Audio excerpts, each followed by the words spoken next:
හොඳයි අයබෝවන් අද අපි සූදානම් වෙන්නේ 8 ශ්‍රේණියේ ගණන් පාඩම් මාලාවේ ප්‍රතිශත පාඩමේ දෙවෙනි කොටස සාකච්ඡා කරන්න. අපි ගිය සතියේ සාකච්ඡා කරා පළවෙනි කොටස. මගේ YouTube නාලිකාවෙන් ඔබට ප්‍රතිශත පාඩම පළවෙනි කොටස නරඹන්න පුළුවන්. අද අපි බලමු ප්‍රතිශත පාඩමේ ප්‍රායෝගික ජීවිත සම්බන්ධ ගැටලු විසඳීම් තමයි තියෙන අපි ඒ ටික අද සාකච්ඡා කරමු. එහෙනම් අපි උදාහරණයකින් අද පළවෙනි ගාන පටන් ගමු. මෙන්න මෙහෙම පළවෙනි ගාන ලියාගමු මෙන්න මේ විදිහට. ක්‍රිකට් ක්‍රීඩකයෙකු පන්දු 20ක් තුල ලකුණු 35ක් රැස් කරයි. ක්‍රිකට් ක්‍රීඩකයෙකු පන්දු 20ක් තුල ලකුණු 35ක් රැස් කරයි. ඔහු ලකුණු ලබා ගැනීමේ වේගය ප්‍රතිශතයක් ලෙස දක්වන්න. ඔහු ලකුණු ලබාගත් වේගය ප්‍රතිශතයක් ලෙස දක්වන්න. ඉතින් අපි මේ ගාන හදන්න පටන් ගන්නකොටම මුලින්ම පන්දු කීයද ලකුණු කීයද? පන්දු 20යි ලකුණු 35යි. අපිට පුළුවන් මේක භාගයක් විදිහට ලියන්න. 20න් 35. එතකොට එයා ලකුණු ලබා ගන්නේ පන්දු 20ට ලකුණු 35ක්. එහෙනම් 20 හරයට 35 20න් 35යි භාගයක් විතර. ඊට පස්සේ අපිට පුළුවන් මේක ප්‍රතිශතයක් කරන්න 100%න් ගුණ කරලා අපි බලමු බෝඩ් එකේ කොහොමද මේක කරන්න කියලා. හරි. ඔහු පන්දු 20කදී ලකුණු 35ක් ලබා ගත්තා. ඔහු ලකුණු ලබාගත් ප්‍රමාණය භාගයක් ලෙස ලියන්න පුළුවන් පන්දු 20යි ලකුණු 35යි. එහෙනම් භාගයක් විදිහට 20න් 35 තමයි යාගේ ලකුණු ලබා ගැනීම ලියන්න පුළුවන් අපිට භාගයක් විදිහට. දැන් මේක අපි ප්‍රතිශතයක් ලෙස හදාගන්න. ප්‍රතිශතයක් කරගන්න. දැන් පුතේ මේක ප්‍රතිශතයක් කරන්න 20න් 35 කියන භාගයේ ප්‍රතිශතයක් කරන්න පුළුවන් අපිට 100%න් ගුණ කිරීමෙන්. 100%න් ගුණ කරමු. එතකොට අපිට සුළු වෙන ඒවා සුළු කරගන්න පුළුවන් 20 තියෙන යට ඉතින් යට එතන උඩ 100 තියෙනවා සුළු වෙනවා 20 ඒවා 1යි 20 ඒවා 5යි. එහෙනම් 5න් ගුණ කරගන්න 35 ඒවා 5. 5 වරක් 5 25යි දෙකක් විතරයි. දැන් ඔයාලට මෙතන 100ට 170යි කියන අපිට උත්තරයක් ආවා. මේ උත්තරේ කියන අදහස මොකක්ද? මේ උත්තරේ කියන අදහස කියන්න පුළුවන් කාටද? පුළුවන්ද කියන්න මේකෙන් කියන අදහස? අදහස තමයි මොකද්ද? එයාට බෝල් පන්දු 100ක් දැම්මොත් ලකුණු 170ක් ගියා. ලකුණු 20ක් දාලා යාගේ ගියේ ලකුණු 35යි. බෝල් 20ක් දැම්මොත් එයා 35ක් ගැහුවා. ඒ වගේම දිගටම ගැහුවොත් එයා බෝල් 100ක් දැම්මොත් එයා ලකුණු 175ක් ගහනවා කියන එක තමයි මේකේ අදහස. හරිද? තව උදාහරණයක් අපි බලමු. ඊළඟ උදාහරණය. හරි. අපි දෙවෙනි උදාහරණය බලමු දැන්. මේකයි ගන්න. මේ දවස්වල තියෙන ජනප්‍රිය මාතෘකාව තමයි කොරෝනා වසංගතය. දැන් අපි හිතමු මෙහෙම නියතියක් කොළඹ නගරේ මිනිස්සු 25 දෙනෙක් අරගෙන PCR පරීක්ෂණය කරනවා. 25යි අපේ නියතිය. 25න් අපි හිතමු එතනින් අහුණා කියලා දැන් ඉස්සර අහුණ දැන් නම් අහුවෙන්නේ නැහැ. 4 දෙනෙක් පොසිටිව් වුණා. ඒ කියන්නේ ඒගොල්ලන්ට කොරෝනා විස බීජ ඒක තියෙනවා. හරිද? එහෙනම් අපි ගන්න මේව. සෞඛ්‍ය පරීක්ෂණයේදී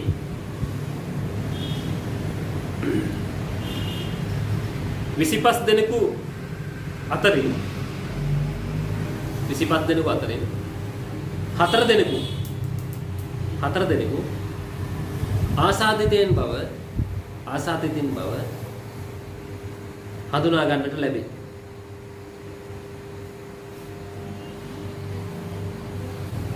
ආසාදිතයන් ප්‍රමාණය ප්‍රතිශතයක් ලෙස කොපමණද? නිරෝගී පුද්ගලයන් ප්‍රමාණය ප්‍රතිශතයක් ලෙස කොපමණද? පරීක්ෂණයට භාජන වූ ප්‍රමාණය. ලක් වූ ප්‍රමාණය. ලක් වූ මුළු ප්‍රමාණය.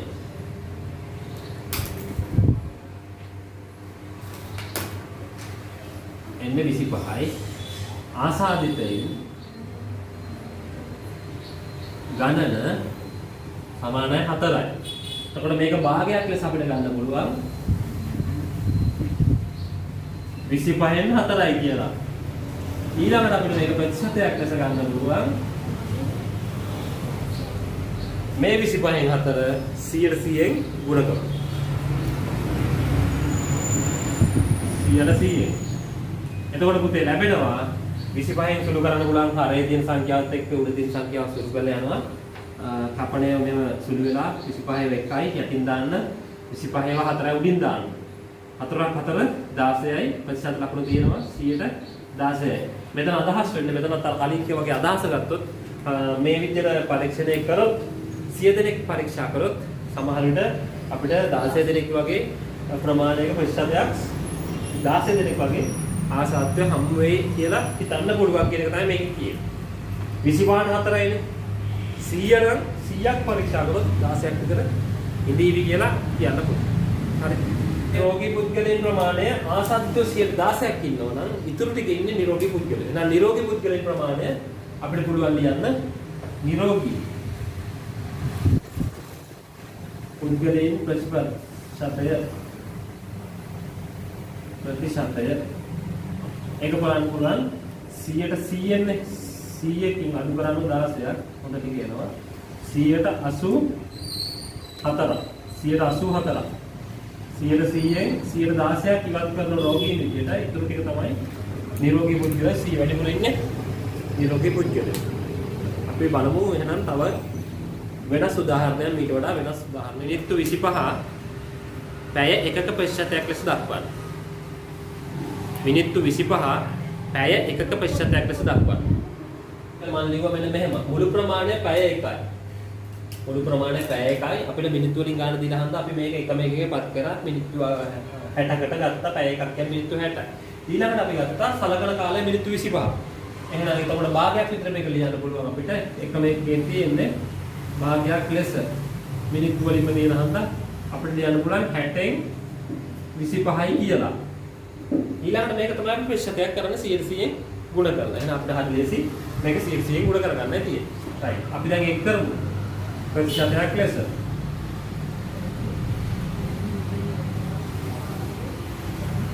හැටෙන් 25 ගුණ කිරීම 100. සුළු කරලා බලමු. සුළු වෙනවා සුළු කරන්න පුළුවන්. ඉලක්කම් නොපෙනී යන පරිදි කපන්න එපා. අපිරිසිදු වෙන කපන්න එපා. යන්තම් මේක කපලා යටින් කපන යටින් දාන්න උඩින් කපලා උඩින් දාන්න. හරිද? right. අපි දැන් කපනවා ලේසියෙන්ම බිඳුවල බිඳුව කපන්න පුළුවන්. සුළු වෙනවා බිඳුව බිඳුව දැක්කුවා. 6යි 10යි දිනවා කපන්න පුළුවන් දෙකෙන්. දෙකේව 3යි දෙකේව 5යි. ඊළඟ යට දැන් ඇවිල්ලා තියෙන සංඛ්‍යාව 3 උදේ 25යි 5යි තියෙන එකෙන් බෙදෙන්නේ නැහැ. එහෙනම් අපි ලාවේ තියෙන සංඛ්‍යාව වැඩි කරොත් 5 25 125යි. යටට එන්නේ කීයද 3යි 100ද. ඒතකොට මෙතනින් එන උත්තරේ සරල කරලා භාගයක් විදිහට අපිට ගන්න පුළුවන් ප්‍රතිශතය 125 වෙදිම 3. 12ට 3 ඒවා 7යි. 5ට 3 ඒවා 1යි ඉතිරි 2ක් තුනෙන් 2ක්. එහෙනම් මේ ප්‍රතිශතය අපිට භාගයක් විදිහට ලැබෙන්නේ සංඛ්‍යාව මිශ්‍ර සංඛ්‍යාවක් විදිහට ලැබෙනවා 41යි 3න් 2ක්. 18යි 4 අභ්‍යාසය 6 වෙනි ගානට. ඒකේ තියෙන මෙහෙම පෙරේන මහතා තමාගේ මාසික වැටුපෙන් රුපියල් 30000ක් වන මාසික වැටුපෙන් රුපියල් 15000ක් ආහාර සඳහා වියදම් කරනවා. ඊළඟට එයාගේ වැටුපෙන් රුපියල් 3000ක් ගමන් වියදම් සඳහා වියදම් කරනවා. ඉතිරිය අනෙකුත් වියදම් සඳහා වැය කරනවා කියලා තියෙනවා. හරි. එහෙනම් 30000ක් හම්බ වෙන පෙරේන මහත්තයාට 15000ක් ආහාර පාන 3000ක් ගමන් වියදම් ඉතිරිය වෙනත් වියදම් අනෙකුත් වියදම්. හරි. එහෙනම් අපි පොඩ්ඩක් ලියාගමු. මාසික වැටුප රුපියල් 30000. එයාගේ වියදම් බලමු ආහාර පාන. වලට රුපියල් 15000යි. ගමන් වියදම්. එයාට යනවා රුපියල් 3000ක්. අනෙකුත් වියදම්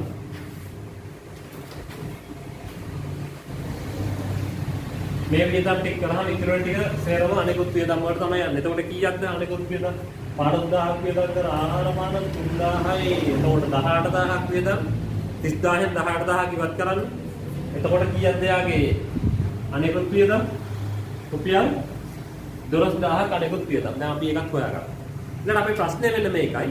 ආහාර පාන සඳහා කරන වියදම ප්‍රතිශතයක් ලෙස කොපමණද කියලා අහලා තියෙනවා. එහෙනම් අපි ඒක ලියන්න පුළුවන්. ආහාර පාන සඳහා වියදම ප්‍රතිශතයක් ලෙස කොහොමද දරුවෝ ඒක කරන්නේ? මුළු මුදල 30000යි ආහාර පාන වලට 15000ක් වියදම්. එහෙනම් මේක ප්‍රතිශතයක් කරන්න ඕන අපිට 100%න් කොහොමද තියලා වැඩි කරලා ගන්න පුළුවන්. මේක සුළු කරලා ගැනීමයි තියෙන්නේ. 30000ට 15000 100%න් වැඩි කරලා නේ. right. එතකොට හරිම ලේසි 30000 15000 වුණා කපන්න පුළුවන්. සූලල යන ඉක්මනටම 1යි 30000ට 15000 2යි. දෙකෙන් බෙදුවොත් 100 දෙකෙන් බෙදුවොත් 100ට හරියටම භාගයට භාගයක් නේ. 150යි උත්තර. ඒක 150. ගමන් වියදම් සඳහා යන වියදම ගමන් වියදම්. ප්‍රතිශතයක් විදිහට අහනවා. ඒක ලියන්න පුළුවන් 30000න් 3000යි වැඩි කිරීම 100%. බින්දු ගැපුවොත් උඩ බින්දු 100 බින්දු 2යි මෙයා බින්දු 2යි 100 බින්දු 2යි ඉහ බෙදීම 3 100ට එතකොට යාගේ හම්බ වෙන 10ක් වැටෙන්නේ 10ක් වියදම් කරන්නේ ගමන් වියදම් සඳහා. හදන්න මේ පාඩමේ තවත් මාතෘකාවක් යම් ප්‍රමාණයක් මුළු ප්‍රමාණයේ ප්‍රතිශතයක් විදිහට දුන්නාම ඒ ප්‍රමාණය ගණනය කරන්නේ කොහොමද කියලා තමයි ඊළඟ මාතෘකාවේ අපි සාකච්ඡා කරන්න හදන්නේ. දැන් අපි මේ ගැටලුවකින් බලමු. මෙන්න මේකයි ගැටලුව. ලියමු පාසලක සිටින සිසුන් 1800කගෙන් පාසලක සිටින සිසුන් 1800කගෙන් 100ට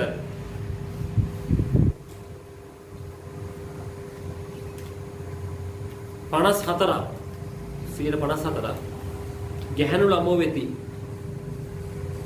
54ක් ගැහැණු ළමෝ වෙති. පාසලේ සිටින ගැහැණු ළමුන් ප්‍රමාණය සොයන්න. බලමු අපි මේ ගාන හදන්න. දැන් අපි ලියුවා පාසලේ මුළු සිටින 1800ක් ඉන්නවා. ගැහැණු ළමුන් ප්‍රතිශතයක් දීලා තියෙන 154යි. එහෙනම් ගැහැණු ළමුන් ගණනය කරන්න පුළුවන්. මෙන්න මෙහෙම. ගැහැණු ළමුන් ප්‍රමාණය ගණන කියලා 1800කකින් 100ට 54ක්. එහෙනම් අපි මේක සුළු කිරීමක් විදිහට සුළු කළා ගන්නයි තියෙන්නේ 154. එතකොට අපිට සුළු වෙනවා 100 බිංදු දෙකට මේ බිංදු දෙකවත් කරන්න පුළුවන්. 18 54න් වැඩි කරලා උත්තරය ගන්න පුළුවන්. 18 54න් ගුණ කරලා කීයක් වෙනවද? බලමු ගුණ කරලා 900 කීයද? 72. එහෙනම් මේ ඉස්කෝලේ ළමයි 1800න් 972ක්ම ගැහැණු කට්ටිය.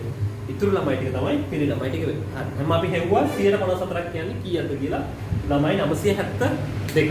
හරි. මේ වගේ ගණන් තමයි මේ කොටසේ හදන්න තියෙන්නේ. අපි යමු ඊළඟ ගානට. මෙන්න මෙහෙම. දෙවෙනි ගානත් ලියාගමු. දැන් බස් ගාස්තු සමහරලාට වැඩි වෙනවා. බස් ගාස්තු ගොඩක් වෙලාට අඩු වෙන්නේ නැහැ. වැඩි වෙනවා නේ. එන්න කවදාවත් අඩු වෙන ගානක් නැහැ. ඒවා වැඩි වෙනවා. තෙල් මිල සමහර වෙලාවට අඩු වෙනවා. ගොඩක් වෙලාවට වෙන්නේ වැඩි වෙනවා. ප්‍රතිශතකින් කියනවා. අද මධ්‍යම රාත්‍රී 12 සිට තෙල් මිල 115කින් ඉහළට. එහෙම ප්‍රවෘත්ති අහලා තියෙනවනේ. රයිට්. ඒ වගේ ප්‍රවෘත්තියක් මෙන්න දැන් බස් ගාස්තු පොඩ්ඩක් වැඩි වෙනවා කියන කතාව. ලියන්න. හෙට සිට බස් ගාස්තු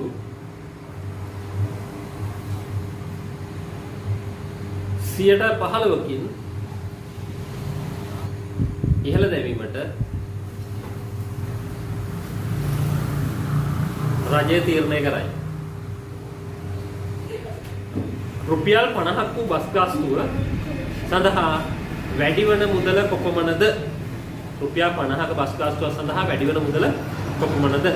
හරි. අපි මේ ගාන හදන්න උත්සාහ කරමු. බස් ගාස්තුව කීයද? රුපියල් 50 බස් ගාස්තුව. වැඩිවීම බස් ගාස්තු වැඩි වූ 15යි. එහෙනම් අපිට පුළුවන් වැඩි වූ මුදල කොච්චරද කියලා හොයන්න පුළුවන්. රුපියල් 50 කියන එකට වඩා 15ක් වැඩි වෙනවා. 115ක් බලමු. රුපියල් 50 115ක් කියන්නේ කීයද බලමු. සුළු කරන්න පුළුවන් නේ පුතේ. මෙතන කැපෙනෝනේ 100යි 50යි. 50 එකයි 50 දෙකයි 15 දෙකට බෙදන්න. රුපියල් 7යි 7 50ක් වැඩි වෙනවා. දැන් වැඩි වෙන මුදල තමයි රුපියල් 7යි 50යි. අද බස් එකේ ගියාට රුපියල් 50ක් දීලා හෙට බස් එකේ නැගලා රුපියල් 50ක් දික් කරොත් කියනවා මහත්තයෝ බස් ගාස්තු වැඩි වෙලා තියෙන 115ක්. ඒක හන්දා මේ 50ට යන්න බෑ. කීයක් ගෙවන්න ඕනද? කීයක් ගෙවන්න ඕනද? තව 7යි 50ක් වැඩි. 57යි 7 50. 57යි 7 50 ගෙවන්න නැහැ දැන් 58ක්. දැන් අපි කතා කරන්නේ අභ්‍යාස මාලාව 18යි 5. හතරවෙනි ගාන. මේ ගානේ තියෙනවා එක්තරා ගමනක තිරවලු සම්පූර්ණ දුර කිලෝමීටර් 140ක් ගමන් කරනවලු ආකාර තුනකින්. දුම්රියෙන් යනවලු ඒ ගමනේ 60%ක් ගමනේ 35%ක් යන්නේ බසයෙන්. ඉතිරි ටික කුලීරියකින් ගමන නිමා කරන්න යනවා. ඉතින් අපිට මේක අහලා තියෙන ප්‍රශ්න වලට උත්තර දෙන්න පුළුවන්. අපිට හොයාගන්න පුළුවන් 60%ක් ගියා 35%ක් ගියා. එතකොට ඔක්කොම කියලා දෙන 95%ක්ම දුම්රියෙන් බසයෙන්. එතකොට ඉතිරි ටික 100ට කීයද? 95%ක් ගියාට පස්සේ ඉතුරු ටික ඉතුරු දුර කොච්චරද? 100ට 5යි නේද? 100ක් හැදෙන්නේ එතකොට. ඉතුරු දුර 105යි. දැන් අපි බලමු පළවෙනිට අහලා දෙන ප්‍රශ්නය මොකක්ද කියලා. අහලා තියෙනවා දුම්රියෙන් ගමන් කළ දුර කොපමණද කියලා. 60ක්. මුළු දුර 140 කිලෝමීටර්. දුම්රියෙන් ගියේ 60යි. එහෙනම් දුම්රියෙන් ගිය දුර අපිට පුළුවන් 140 වැඩි කිරීම 160 කියලා දාලා කිලෝමීටර් ප්‍රමාණය හොයාගන්න. සුළු වෙනවා බලන්න. දැන් ඉරෙන් යට බිංදු දෙකක් තියෙනවා. ඉරෙන් උඩ බිංදු දෙකක් තියෙනවා. ඒ දෙකට දෙක සුළු කරලා දැම්ම නම් ඉක්මනින්ම උත්තරය අපිට ලබා ගන්න පුළුවන්. 100 බිංදු 2 140 සහ 60 බිංදු කැපිලා ගිහින් 14 වරක් 6. අපිට එන්නේ 6 වරක් 4 24යි දෙකක් ඉතිරි. 6 වරක් 1 6යි 2යි 8යි. එහෙනම් කිලෝමීටර් 84ක දුරක් ගමන් කරලා තියෙන්නේ දුම්රියෙන් පළවෙනි ප්‍රශ්නේ.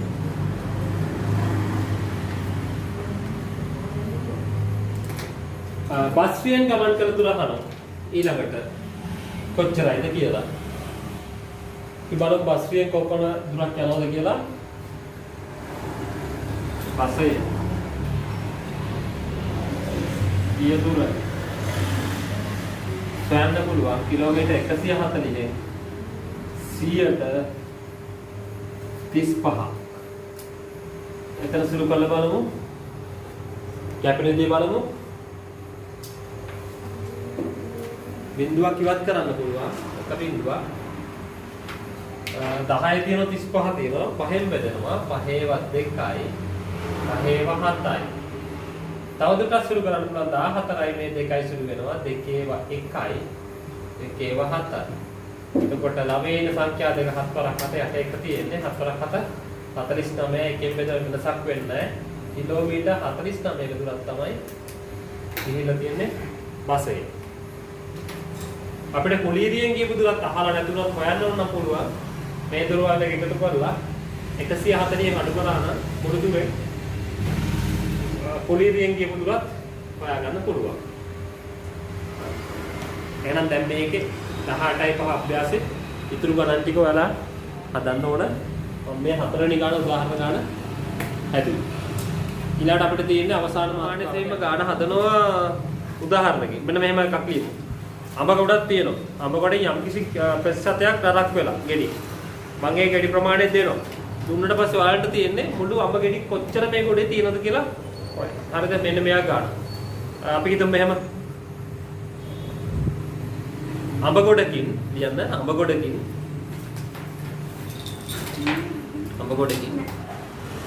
105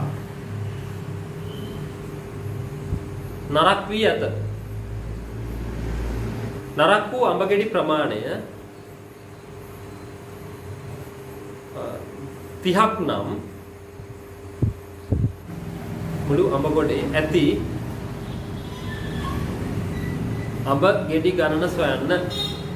දැන් මේ කියන කතාව තේරුම් ගන්න. ගොඩක් තියෙනවා. මේකේ 105ක් ගෙඩි නරක් වෙලා තියෙනවා. මේ 105ක ප්‍රමාණය සමාන වෙනවා ගෙඩි කීයකටද? ගෙඩි 30කට. හරිද? ඔන්න ඔකයි තේරුම් ගන්නම කතන්දරය. අඹ ගොඩක් තියෙනවා 105ක් නරක් වෙලා. ඒ කතාවේ කියන්නේ 100ක් තියුණොත් 5ක් ගෙඩි 5ක් නරක් කියලානේ කියන්නේ.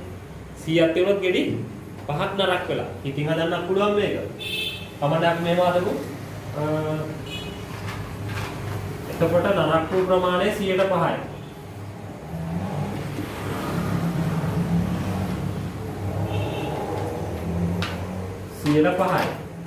මේ 105 කියන්නේ ගෙඩි වලින් ගත්තොත් 105 කියන්නේ ගෙඩි නම් කීයක්ද?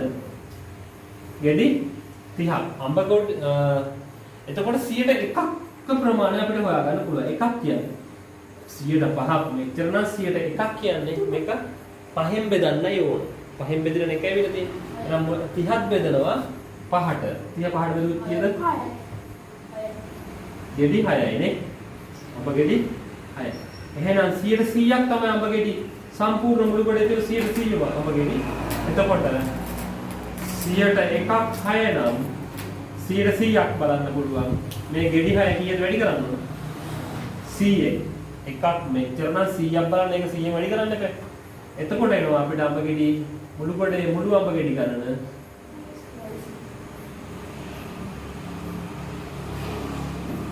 කීයද? 600. මුළු අඹ ගන්න 600. මේක තියාගන්න.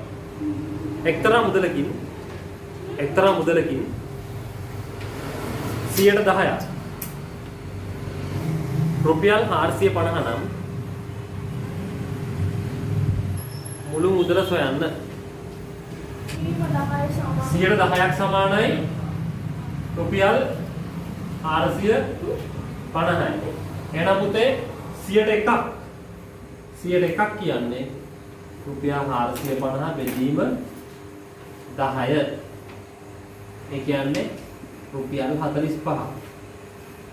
ඉතින් ගැහුණා. 100ක් හෙවත් මුළු මුදල දැන් අපිට ගන්න පුළුවන්. එකක් රුපියල් 45 නම් 100ක් බලන්න දෙන. ඒ වගේ 100 ගුණයක්. එහෙනම් රුපියල් 45 ඒවා වගේ 100 ගුණයක්. රුපියල් 4500. එහෙමයි මේ ගන්න හදාගන්න. තර පුද්ගලයෙකුගේ වැටුපෙන් 130ක් රුපියල් 7200 නම් ඔහුගේ වැටුප සොයන්න.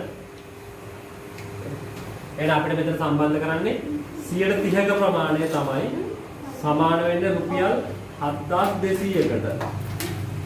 දැන් මෙතනින් අපිට පස්සේ ගාණ හදන්න පුළුවන්. 100ක් එනකන් එන්න ඕන අපි 130ක් දාන්නවා. එහෙනම් 100ට එකක් කීයද කියලා බලමු. චන්දිල කොහොම කරන්නේ? 7200 අරන් 30න් බෙදලා. 30න් බෙදුවොත් එන්නේ කීයද බලන්න? එකක් 200. බිඳුවක් කපන්න පුළුවන්. එකක් 240. 240. 40. 100ට එකක් කියන්නේ 240යි. එහෙනම් පොතේ 100ට 100ක්. බිඳු දෙකක් දාමු. 2600. 2000ද? නෑ. 24000යි. රුපියල් 24000. හරියටම හරි. රුපියල් 24000යි යාගේ මාසික වැටුප.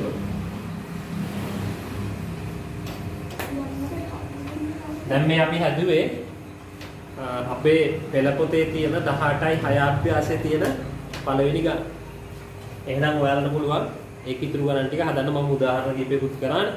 එහෙනම් දැන් දෙවෙනි ගණනට ඉඳලා අභ්‍යාස පාඩමේ පළවෙනි කොටස සහ දෙවෙනි කොටස දෙක සාකච්ඡා කළ අවසානයේ අද 8 ශ්‍රේණියට අදාළ ප්‍රශ්න පාඩම මෙතනින් නිමා කරනවා. ඔයාලට තියෙන්නේ සියලුම අභ්‍යාස සම්පූර්ණ කරගන්න. එහෙනම් තවත් පාඩමකින් හමු වෙනතුරු ආයුබෝවන්.